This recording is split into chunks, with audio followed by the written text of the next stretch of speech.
Bom dia, tudo bem com vocês? Vamos para mais uma reunião, né? Uma reunião, não, uma mentoria da trilha 2, do programa Descodificadas. E hoje a gente começa a falar algumas coisas sobre o JavaScript, né? Então encerramos o CSS e vamos começar a ver algumas coisas a mais do JavaScript. Na trilha 3, já para vocês se prepararem, a trilha 3 é toda de lógica de programação com JavaScript. Então, a gente vai ver bastante linguagem, vocês vão praticar bastante JavaScript na trilha 3. Não faz assim, Fernanda. Aqui a gente vai começar, né, dar umas pinceladas no JavaScript em algumas coisas que vocês podem colocar no site de vocês já. E aí depois lá vocês vão aprimorar e vão ver que o JavaScript nem é tão feio assim, que ele é bem legal de usar também, tá? Então hoje a gente vai falar de uma coisa que a gente vê bastante nos sites, né? Que são os eventos. A gente tem uma infinidade de eventos. Para várias situações a gente pode colocar um evento, mas claro, a gente também não vai exagerar, né? Porque senão até o site fica chato, aonde o usuário passar o mouse e mostrar alguma coisa, né? Ou fazer alguma coisa diferente, fica até feio, né? Mas assim, tudo que é demais, né? Não dá certo. Então, mas a gente tem alguns interessantes, né, que de repente orientem o usuário na navegação do teu site, né, porque quando tu está criando um site, tu quer que o site agrade a pessoa e que a pessoa fique no teu site, que a pessoa visite, né, o teu site, que a pessoa indique teu site para outras pessoas, enfim, né. Então, a gente coloca recursos nele que vão deixar a navegação do usuário agradável, né, que é a experiência do usuário lá que a gente fala. A gente quer deixar o mais legal, vamos dizer, legal e simples, né, possível. Então, o que que são os eventos, né? São coisas que acontecem quando o usuário interage com uma página da web, como quando o usuário clica em um link ou botão, insere texto em uma caixa de entrada ou área de texto, faz uma seleção em uma caixa de seleção, pressiona uma tecla do teclado, move o ponteiro do mouse, envia formulário, etc. Então, são basicamente um conjunto de ações que são realizadas em um determinado elemento da página, seja ele um texto, uma imagem ou uma div, por exemplo, né, qualquer elemento. E muitas das interações dos usuários que está visitando uma página com o conteúdo de um site podem ser consideradas eventos, né? Então, a gente pode ter evento para qualquer coisa, né? E pode considerar também qualquer ação do usuário como um evento. Então, a gente tem alguns principais, né? No material vai ter outros lá, que são utilizados, que é o OMUR, que remove o foco de um elemento, o onChange, que muda o valor de um elemento. O mais utilizado, eu acho assim, de todos, o onClick, né? Que o elemento, o usuário clica, né? Num botão, por exemplo. O onFocus, que o elemento é focado. OnKeyPress, o usuário pressiona uma tecla sobre o elemento. OnLoad, carrega o elemento por completo. O mouse over define a ação quando o usuário passa o mouse sobre o elemento. Um mouse alt define a ação quando o usuário retira o mouse do elemento. E um submit define a ação de enviar o formulário. Então, olhem quantos eventos a gente tem, né, que a gente pode usar. Então, como usar, né, esses eventos em JavaScript? A gente tem duas maneiras de aplicar esses eventos aos elementos HTML. Né? Vocês entendem quando a gente fala elemento HTML, né? Nas tags. Então, a gente tem a gente pode usar eles de forma inline, que é preciso que tudo seja definido diretamente na tag do elemento, como a gente fazia com CSS inline lá, né? Como a gente tem a opção de fazer com CSS inline, ou em um arquivo externo usando o manipulador de eventos, também, né, da mesma forma que o CSS. Claro que chega a, se forem poucas coisas, a gente pode fazer de forma inline, né? Mas chega num ponto, se o site é grande, que não tem como, né? Imagina misturar HTML, CSS e JavaScript todo em um arquivo só. Fica inviável a manutenção do site, né? A gente não vai ficar e simples de alterar, né? Se a gente precisar de fazer alterações com um arquivo tão grande. Então, por isso que a gente separa. A gente tem os manipuladores de eventos, que quando um evento ocorre, um evento, você pode usar um manipulador de evento JavaScript ou ouvinte de eventos para capturá-lo e executar uma tarefa específica ou um conjunto de tarefas. Por convenção, os nomes dos manipuladores de eventos sempre começam com a palavra on. Então, um manipulador de evento para o evento clique é chamado de onClick, da mesma forma que o manipulador de eventos para o evento load é chamado de onLoad, e o manipulador de eventos para o evento blur é chamado de onBlur. Tá? Então, um exemplo inline, né, com o manipulador de evento. Então, eu posso usar dessa forma, né, inline, direto na tag. Então, no botão, por exemplo, acho que é o mais utilizado, né, quando eu quero que clique no botão, eu uso o onClick para chamar um alerta, por exemplo, né. Então, esse evento vai chamar um alerta. Ou com um manipulador de evento, né. O manipulador de evento eu tenho que colocar dentro de um script, dentro de uma função, né? A gente vai ver lá depois na trilha 3 que a maior parte de tudo que a gente faz no JavaScript a gente vai transformar em função, né? Uma função são funcionalidades, né, que a gente atribui. Então, por isso que praticamente tudo vira função. Então, aqui eu tenho a função de olá, que chama um alerta, né, olá mundo. E no document get by id.onClick eu recebo essa função, né? Então, eu devolvo lá para o código essa função através do ID. Isso aqui não se preocupem agora, né, de pensar. A atividade dessa semana é para vocês colocarem eventos lá no site de vocês, os eventos que vocês acharem necessário. Vou mostrar um código também depois, né, de como usar isso aqui. Aqui só estão os scripts. Mas vocês lembram como a gente coloca... Acho que não, né? Vocês estão na trilha 2. É que como eu estou dando todas as trilhas agora, eu tenho que parar para pensar quem está fazendo o quê. Mas assim, quando a gente manipula o DOM, né, através do JavaScript, para a gente colocar conteúdo no site, para mostrar conteúdo no site, a gente faz atrás dos get element, né? A gente pega o ID, a gente pega a classe e consegue colocar valores, né, naqueles IDs lá no HTML. Aqui só é uma funçãozinha fora do contexto, fica meio complicado, mas depois lá nos exemplos a gente vê melhor isso, tá? Então, a gente vai trabalhar bastante lá na trilha 3 também. Os eventos podem ser agrupados em 4 grupos principais, que é o evento do mouse, do teclado, do formulário, de documento ou janela. E aí eu trouxe alguns aqui, né? Eventos do mouse. A gente tem um onClick, que é quando a gente clica o botão esquerdo do mouse, né? Quando a gente clica o botão do mouse. O onClick, DBL-click, quando ocorre o botão esquerdo do mouse, é clicado 2 vezes rapidamente. Então, quando eu dou 2 cliques rapidinho, então eu tenho um botão só para um clique, tenho um evento para 2 cliques. Para quando passar o mouse em cima do elemento, então quando ocorre quando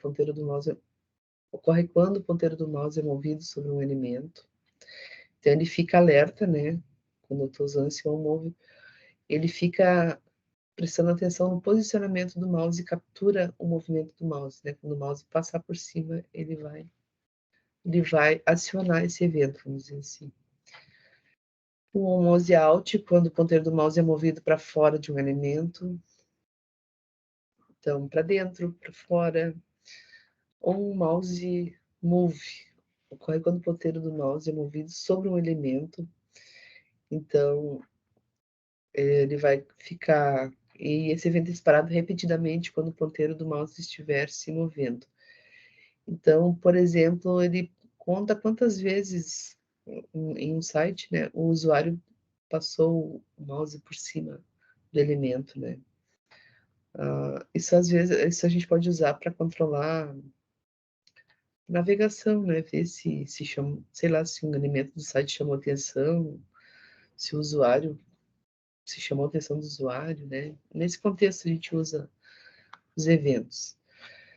O On Context menu para detectar quando o botão direito do mouse é clicado e exibir um menu de contexto personalizado.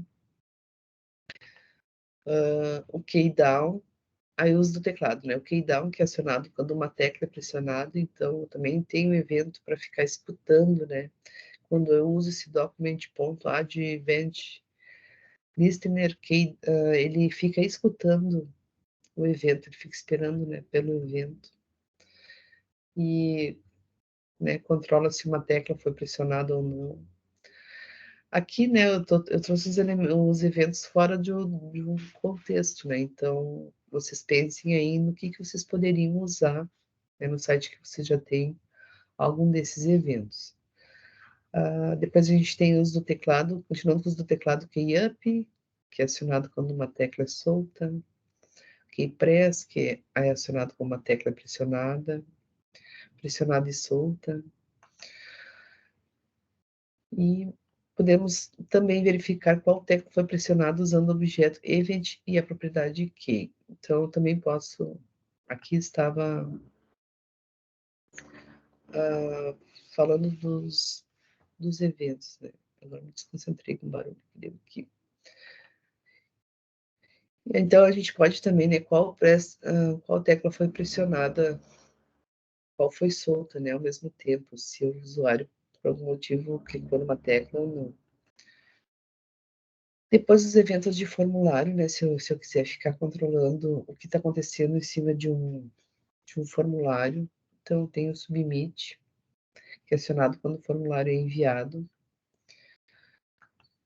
O focus, que é acionado quando um elemento do formulário recebe o foco, por exemplo, quando o usuário clica nele ou usa a tecla Tab para navegar sobre ele.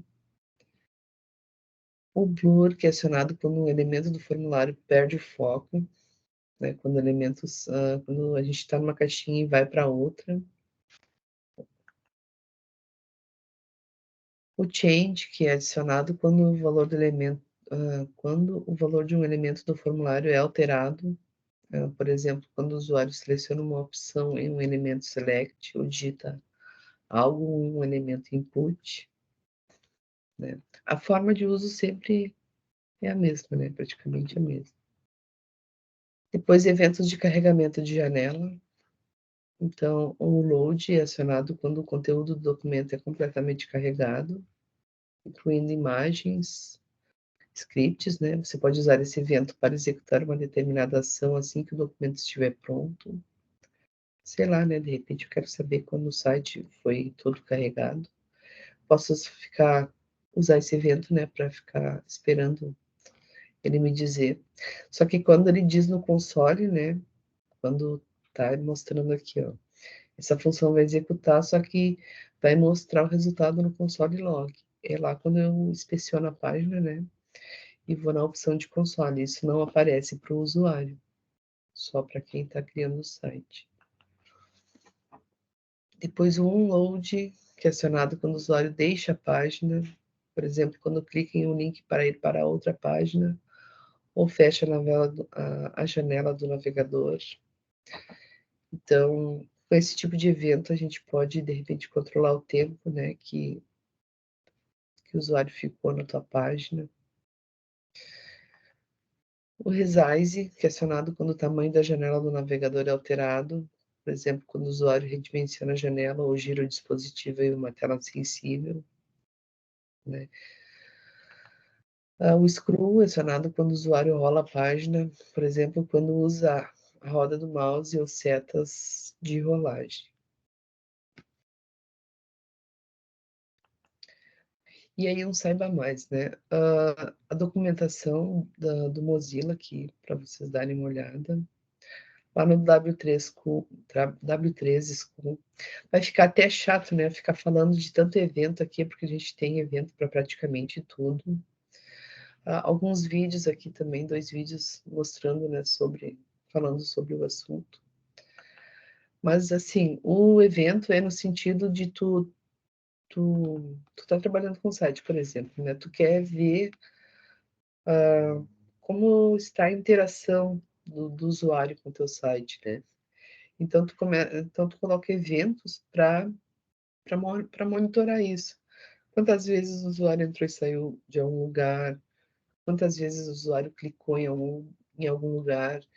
Se de repente ele se interessou e rolou a página, se ele só visitou o site e saiu, né? Então, a gente tem todos esses eventos para observar esse tipo de situação, né? Vou mostrar aqui também um exemplo prático.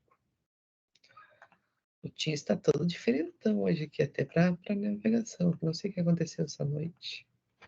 O que mudou aqui? Estão vendo o meu Visual Studio? Sim.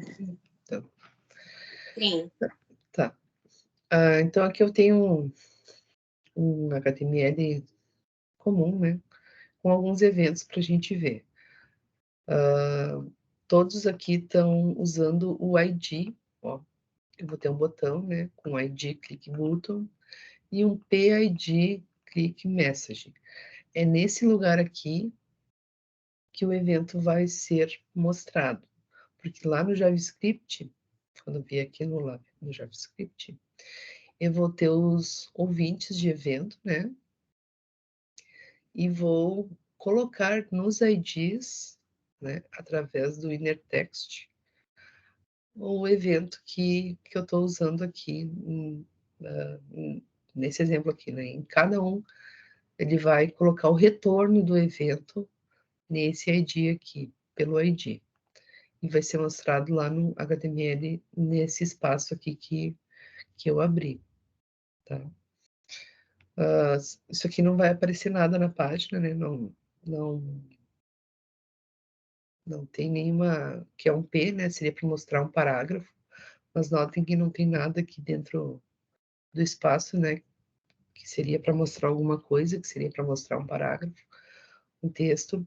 Eu estou usando só a tag P para abrir, né, esse espaço, para mostrar o ID que vai conter o que o evento fizer. Não sei se eu consigo explicar direito, se vocês entenderam. Então, sempre que eu tiver um retorno, né, que eu mexer no DOM, o DOM é a estrutura, né, da árvore do HTML, sempre que eu mexer no DOM, eu preciso dizer para onde eu quero mandar e de que forma vai ser mostrado, né, de que forma vai acontecer a interação com o HTML. Então, por isso que o JavaScript é a parte de interação, né, que eu consigo, através do JavaScript, modificar a estrutura do HTML. Eu consigo, isso a gente vai ver depois, né, mas consigo mostrar texto, ocultar texto, mostrar resultados, como é o caso aqui, né, mas aí é nesse sentido, né, por isso que a gente disse que o JavaScript é interação, porque ele vai mudar a estrutura que eu já tinha criado do site, né, que nem aqui, ó, clique em mim, ele vai adicionar o evento aqui, ele vai adicionar essa frase no HTML que não tinha, né? Quando eu carreguei a página, ele estava assim, né? Aquele P não aparece. E no momento que eu clico no botão, ele coloca essa frase na tela. Então, isso é a interação do JavaScript, né? Para vocês já irem pensando nisso. Então, esse é o evento do clique, né? Clique em mim, o botão foi clicado. O evento do mouse, ó, ele fica aguardando o evento, né, do mouse passando por cima, ele detecta a presença do mouse de qualquer lado, né, tanto de um lado de cima, se eu for por baixo, se eu for pelo lado, ele, ele detecta a presença, então o mouse está sobre a área, né. Aqui o evento keydown, ele fica esperando, né, digitar uma tecla, e daí mostra, né, qual tecla foi digitada, por exemplo. O evento de carregamento, aquele, né, para dizer se a página foi carregada. se foi carregada com sucesso ou não. De repente, a página pode ter algum problema na hora de carregar, né, e não carregar toda. Aí eu posso mostrar nesse evento se a página teve algum problema ou não. O evento de scroll, quando eu scrollar, ele vai... É que ele mostra tão rápido que a gente não vai ver isso acontecer, né? Mas daí ele diz pra gente, né, que que a página tá rolando, que a página foi rolada. O evento do duplo clique, né? Eu tenho do de um clique, de 2 cliques. Aqui o evento de focos e blur, ó, o input está em foco, então ele pega o foco e quando eu saio, ele diz que perdeu o foco, né? Aí a gente tem que usar a imaginação, né, de onde eu poderia usar esses formulários. Esses formulários também, esses eventos são interessantes também para alertar o usuário, né, se ele deixou algum campo em branco ou não. Aí eu vou tratar isso no JavaScript, né, eu vou incluir esses eventos lá em condicionais, a gente vai rever os condicionais, né, que é o if, o else, lá nas tomadas de decisões, né, eu posso incluir algum evento para fazer algum teste. E o último aqui, para de redimensionar a janela, né? Então, se eu redimensionar a janela, até eu só mexi lá no botão, ele já me disse que a janela foi redimensionada. Cadê vocês? Aqui. Então, isso, né? São algumas coisas simples que, conforme a lógica que a gente vai usar, né, vão alterar a experiência do usuário na navegação, vão nos trazer algumas informações também, né, do usuário. Então, aí depende de onde tu vai usar. Mas aqui só para a gente começar a ver, né, como a gente consegue também mexer lá no HTML através do JavaScript. Depois a gente vai ver outros conceitos, né, aprofundar. Na trilha 1 a gente dá uma pincelada. Eu não sei se até eu gosto de perguntar se você, quem nunca viu, né, quem nunca tinha estudado, se quando começa a ver isso, se isso é muito estranho de ver, se você acha fácil, se acha difícil. Mas, assim, são caminhos, né? E nesses caminhos a gente vê muitas outras coisas também, né? Vocês começam a ver JavaScript agora na trilha 3, e aí com a trilha 3 vocês já vão conseguir usar, que é a ideia, né? Conseguir usar um framework junto, né? Para ajudar no desenvolvimento, não fazer tudo em JavaScript puro, né? Porque a gente começa vendo JavaScript puro. E assim, né? Que eu quero dizer assim, que quando a gente começa a estudar front, né? Parece tudo muito estranho no início, mas a gente vai vendo que uma coisa vai se encaixando na outra, e aí vai vendo, né, tecnologias novas, coisas novas que a gente pode ir colocando para ajudar até na programação, né? Se eu usar um framework, por exemplo, o que é um framework? São trechos de código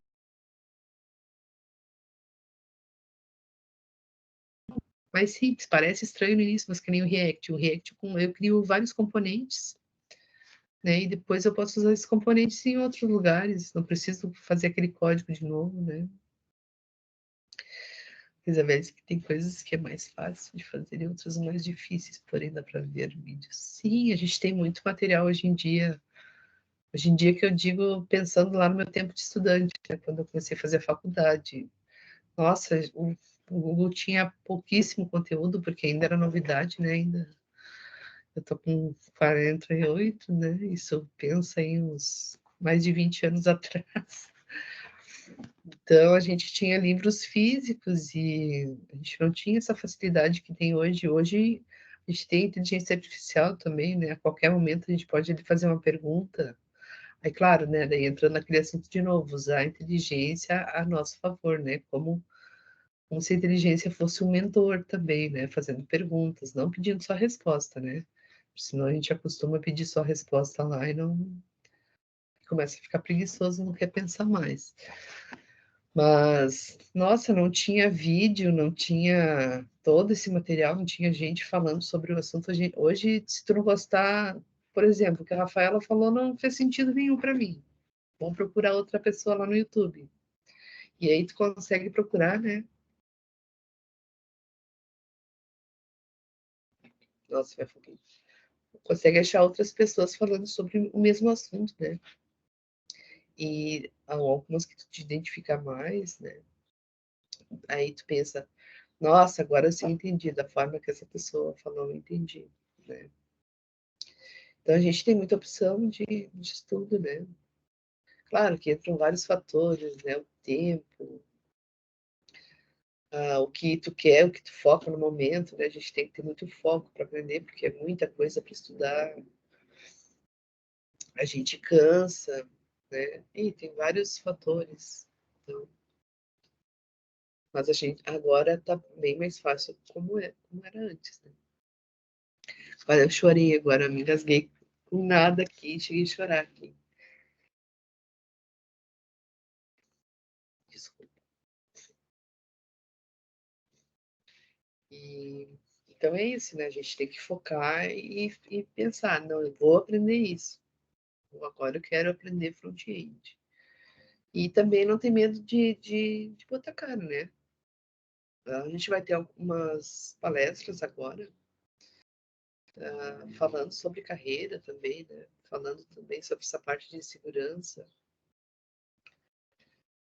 Deixa eu ver. A Isabelle está fazendo vários cursos e a faculdade, quando vou mexer para programar, tem coisa que eu esqueço, fico desesperada e tenho que pesquisar tudo de novo. É, é normal, né? Porque assim, para mim também é a mesma coisa. Se eu não usar alguma coisa por muito tempo, eu vou esquecer. Mas a gente sabe, quando a gente estuda uma vez, a gente sabe que lá em algum momento da vida tu já viu aquele assunto, né? E tu lembra, assim, que tem como fazer algumas coisas. Aí tu vai lá e revisita, né, o teu conhecimento, daí vai ficar. Não é que seja mais fácil, mas assim dá a impressão que é mais fácil, né? Ah, tá, era só fazer isso aqui. Ah, eu tinha me esquecido. Ah, é verdade, a gente faz tal coisa.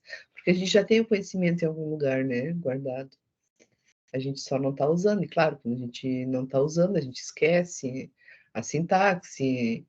Isso é normal. É gostoso quando o site fica bonitinho. Fica. É bem legal. É satisfatório, né? Então, quando a gente estuda, né, pelo menos uma vez, a gente já guardou o conhecimento em algum lugar. O negócio é achar essa informação no nosso HD, né, que está lá misturado com várias outras coisas. Mas quando a gente estuda, depois, que nem eu fiz a faculdade, né, a ciência da computação, vi vários assuntos lá, inclusive da matemática, né, a informática tem muita matemática. Não sei se é que vocês fazem tem matemática, mas eu tive cálculo 1, 2 e 3 lá, calcular integral, traumatizada com integral, né, mas em algum momento, eu não sei mais fazer o cálculo de uma integral, mas se eu rever, se eu ver alguém fazendo, eu vou lembrar porque eu já estudei, né? Já vi isso. E assim são as coisas que a gente vai ver aqui no front também. A Isabel também fez cálculo. Porque tudo é em cima da lógica, né? Tudo que a gente vai desenvolvendo, tanto usando HTML, o CSS, o JavaScript, a gente está usando a lógica, né? Então, quem nos dá o desenvolvimento da lógica também é a matemática, né? O raciocínio da matemática. Então, por isso que a gente vê bastante matemática na área da informática.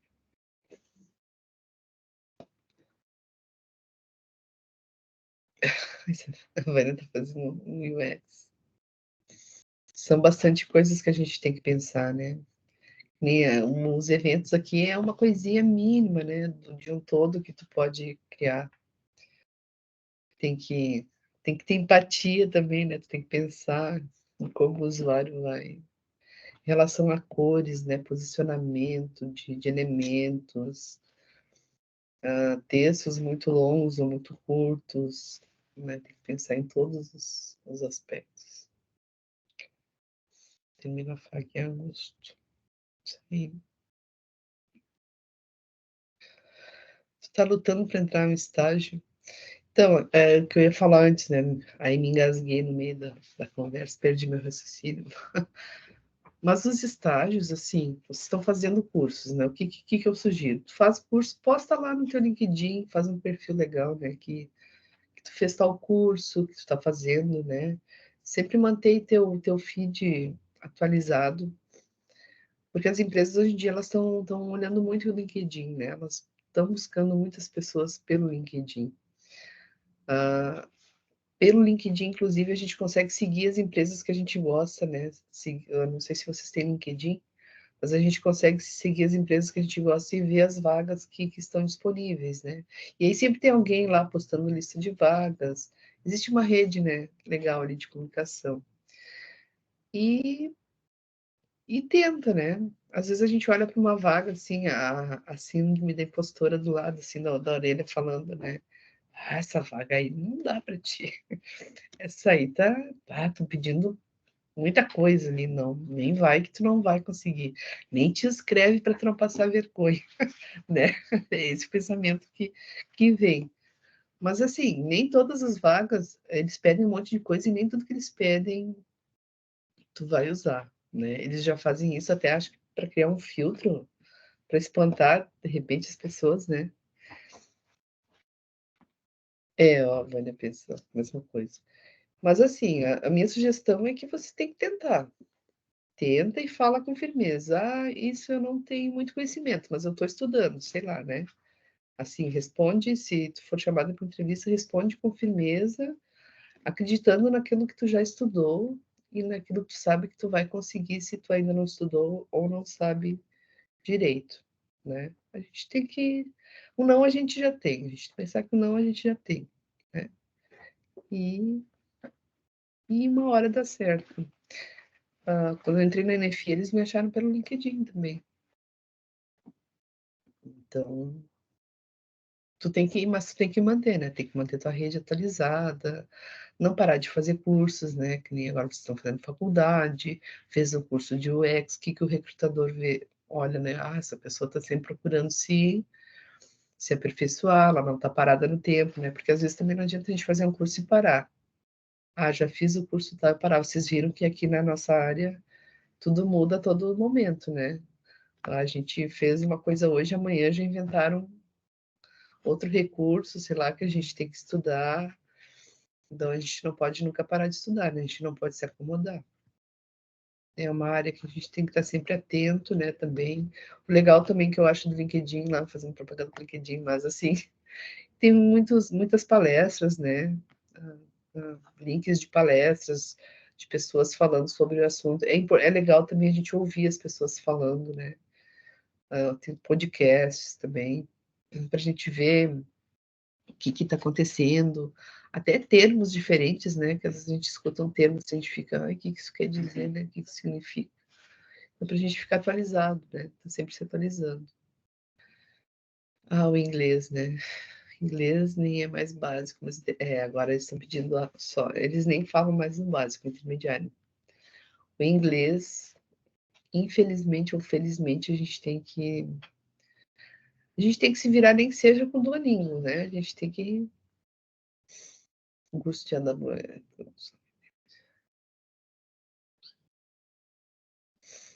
A Isabel já tá vendo o Python. O Python é o queridinho, né, da galera aí, vamos dizer. Mas eu como professora, até meus alunos cobram, né, na escola que eu trabalho, a gente trabalha com Java,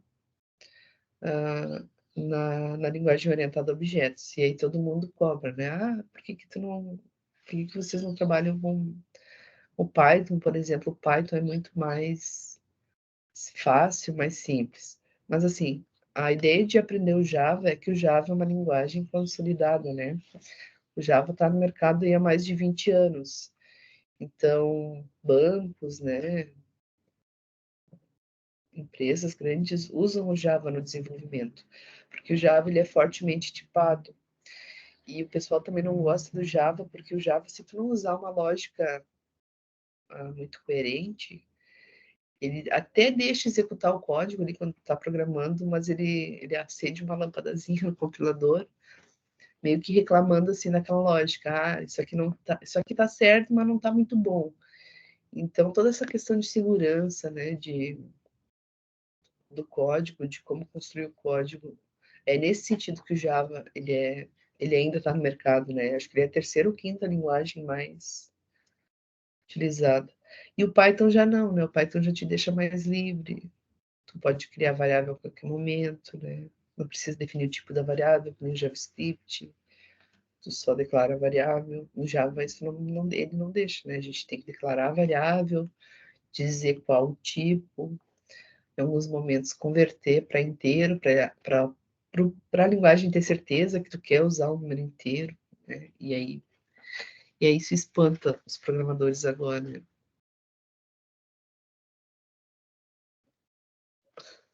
De entrar no Python.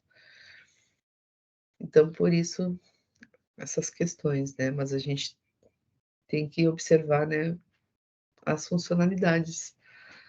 E o pessoal gosta do Python pela facilidade, né? Eu também tenho um aluno que fica me questionando. Daí, no projeto, a gente deixa usar a linguagem que quer, né? Mas, assim, a gente ensina com Java para aprender esses conceitos.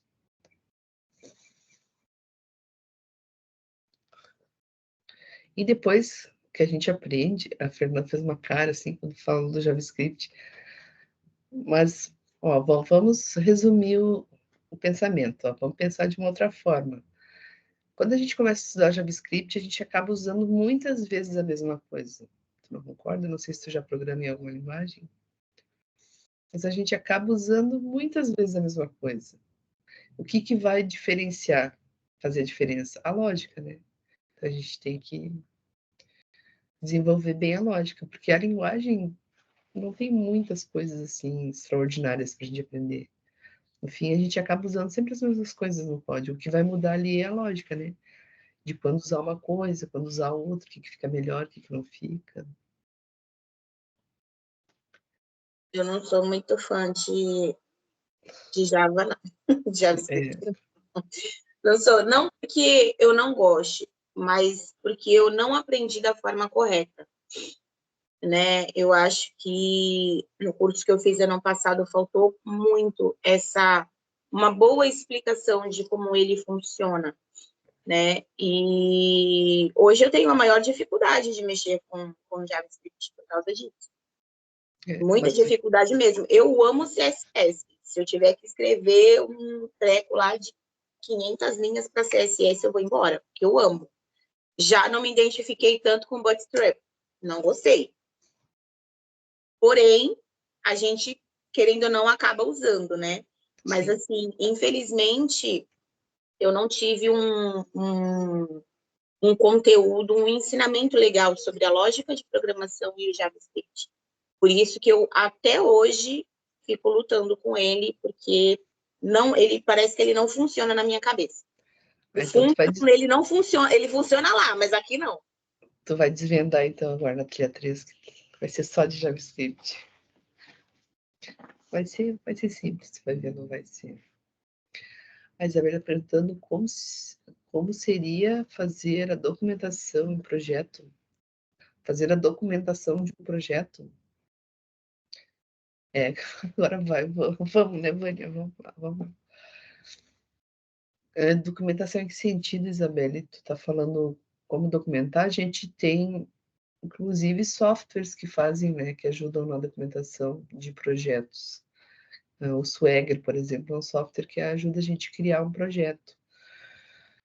Mas eu não sei em que nível tu tá perguntando, né, dessa documentação de projeto. Mas tu pode fazer pesquisas, né, no Google aí, exemplos de como documentar um projeto. Eu li o comentário da Vânia, aí lembrei, a Vânia e eu pegamos a mesma professora, então ela entende, ela sabe. É que tem professor defendendo a classe dos professores, né, que como a gente já usa às vezes, para a gente parece simples, aí tu dá uma atropelada assim, né? Mas eu sei como é que eu passei por isso também, que eu tinha um professor que ele era extremamente inteligente, mas aí por ele ser tão inteligente, a didática dele era ruim, porque ele olhava com uma cara pra gente assim, tipo, como é que tu não entendeu isso aí? Isso é tão simples, como é que tu ainda não entendeu isso? É assim mesmo, gente. Professora, eu não entendi ela. Como não entendeu? Eu acabei de explicar. mais explicado que isso, só desenhando. Eu falo, professora, mas não dá. É a primeira vez, é o primeiro contato que a gente tem. Ela ainda assim tentava, mas não ia. Ela falava assim, é só colocar isso que vai dar esse resultado. E pronto. Por que chegou lá? Não. Era prático e objetivo para ela. Sim, acontece. Mas, Isabelle, por qual tu não consegue abrir teu fone para explicar como seria essa documentação do projeto? Porque aí depende, né? Que nem na trilha 4 a gente tem toda uma estrutura de projeto, que seria assim, falar do foco, qual usuário tu vai atingir, né? Qual o teu público-alvo. Como a gente viu lá no início, lembram? As palavras-chave, né? Definir o público-alvo e tal, para quem é direcionado. Depois a gente falar da API, qual API a gente vai usar, né? Qual assunto, qual API que vai ajudar a gente, porque a gente faz uma API na trilha 4, né? Vocês fazem o front até a trilha 2 aqui, na trilha 3 e 4 já começa mais back-end. Aí lá na trilha 4 tem que definir o público-alvo, né? Como vai ser a interação tal do usuário. Depois a API, qual assunto vai ser voltado, de que forma foi usada aquela API, ou se vai usar banco de dados, né? Se vai criar banco de dados. Agora eu não me lembro de cabeça exatamente quais todos os itens, mas seria assim, seria falar sobre o projeto, né? Ah, o meu projeto vai tratar tudo. É que daí tem a explicação, a documentação para tu entender o que o projeto faz e a documentação do que o projeto faz. Qual das duas tu queria? Ah, o meu projeto vai falar sobre tal coisa, tal, vai ter um front, né? Não sei o quê. Mas aí tem depois a apresentação técnica, né? De como ele vai fazer o que tu falou que ele vai fazer.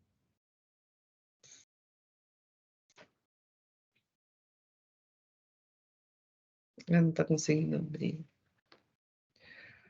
A explicação técnica seria especificar quais as tecnologias tu usou, se esse projeto que tu está fazendo é um projeto...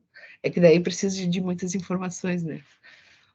Esse projeto que tu está fazendo é voltado para quê? Para faculdade, é TCC? O TCC, eu tive que escrever uma monografia, né? Não sei se vocês escrevem monografia ainda. A minha teve 50 páginas, que aí com toda essa explicação, na introdução, o que me inspirou em escrever o projeto, em quais já existentes eu tinha me baseado para criar o meu projeto, quais tecnologias existiam no mercado, quais eu escolhi para usar e por que eu escolhi aquela para usar, como foi o desenvolvimento, eu tive que especificar tudo, né? Por que eu escolhi tal linguagem para fazer. Mas no Google tem documentos até que tu pergunta lá como escrever um projeto.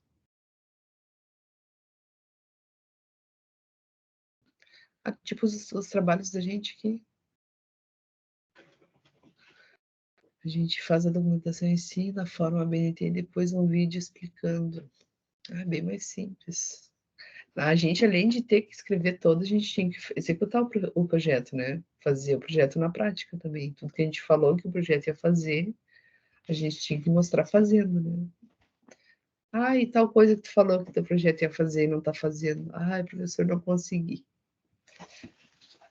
Né? Eu perdi um semestre, não consegui fazer tudo que eu tinha prometido. Aí depois eu desprometi muita coisa, deixei mais simples, aí consegui fazer.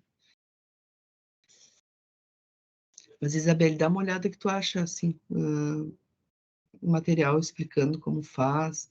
Aí tu consegue refinar tua pesquisa ali, né? Conforme tu vai vendo os resultados, tu vai vendo o que tu quer, né? Qual é o foco que tu quer fazer. Porque daí são muitas coisas que influenciam, né, na documentação de um... A gente fala sobre isso também na trilha 3 e 4, né? Sobre a documentação, mais na 4, né, a documentação de software. Como é importante a gente documentar. de certa forma, a gente já faz alguma documentação, né? Quando a gente cria os códigos, a gente já vai colocando comentários ali. Isso também, de certa forma, é uma documentação, né? Massa. Hum. Eu vou precisar sair, Sim, porque eu vou vamos, entrar numa Edgar. outra aula. Você viu que eu troquei até de roupa? Ah, nem Eu vi. esqueci que meio-dia minha aula acaba 11h30. Então, eu tenho que chamar o Uber para correr, porque meio-dia eu tenho que estar com a Melissa na unidade para retirar o aparelho que ela está com monitoramento. Ah, tá. E não descobriu nada da alergia. Ainda não. Não, e não era asma. Faz exame e nada. Ela agora vai fazer 3 dias seguidos, diretamente na pele. Porque, como na escola dela está tendo reforma, o médico falou que possa ser algo diretamente ligado à pele dela. Produto, né? É o último exame que a gente vai fazer. Agora vai descobrir, então, né? Amém. Sei lá. Beijo para vocês, meninas. Bom dia. Obrigada, Rafa. Gurias, vocês têm mais alguma coisa que vocês queiram perguntar? Senão eu já vou me despedir aqui. No fim, a gente ficou conversando. Mas é bom conversar, né? Aquele cafezinho que a gente toma também. Pena que a gente mora tão longe uma da outra, né? Se a gente pudesse se reunir presencialmente, ia ser bem legal também. Eu ia gostar de conhecer vocês pessoalmente. Né? Bater um papo. Quem sabe, né? Um dia a Discord faz um grande evento e que todo mundo consiga ir, a gente consegue se reunir. Gurias, então, um beijo, um bom feriado para vocês. Estudem, descansem, né? Cada um vai ver o que precisa fazer. E a gente se vê na semana que vem, se Deus quiser. Tá bom? Beijo e até mais.